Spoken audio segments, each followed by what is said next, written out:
AP ప్రభుత్వం ఎన్ని చర్యలు తీసుకున్నా రేషన్ మాఫియా మాత్రం ఆగడం లేదు.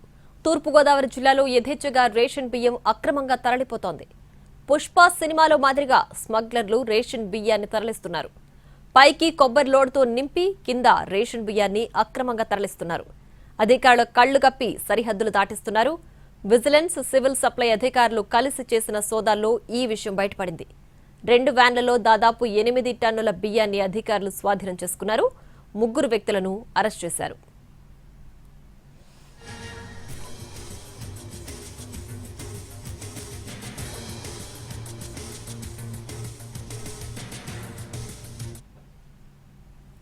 ఏపీ ప్రభుత్వం ఎన్ని చర్యలు తీసుకున్నా రేషన్ మాఫియా మాత్రం ఆగడం లేదు. తూర్పుగోదావరి జిల్లాలో యథేచ్ఛగా రేషన్ బియ్యం అక్రమంగా తరలిపోతోంది. పుష్ప సినిమాలో మాదిరిగా స్మగ్లర్లు రేషన్ బియ్యాన్ని తరలిస్తున్నారు. పైకి కొబ్బరి లోడ్తో నింపి కింద రేషన్ బియ్యాన్ని అక్రమంగా తరలిస్తున్నారు. అధికారుల కళ్లు కప్పి సరిహద్దులు దాటిస్తున్నారు. విజిలెన్స్, సివిల్ సప్లై అధికారులు కలిసి చేసిన సోదాల్లో ఈ విషయం బయటపడింది. 2 వ్యాన్లలో దాదాపు 8 టన్నుల బియ్యాన్ని అధికారులు స్వాధీనం చేసుకున్నారు. 3 వ్యక్తులను అరెస్ట్ చేశారు. ఇదే అంశానికి సంబంధించి పూర్తి డీటెయిల్స్ మా ప్రతినిధి మల్లికార్జున ఫోన్ లైన్లో అందిస్తారు. మల్లికార్జున, చెప్పండి, అక్రమ బియ్యాన్ని, రేషన్ బియ్యానికి సంబంధించి నిందితులను అరెస్ట్ చేశారు కదా, ఏంటి పూర్తి డీటెయిల్స్?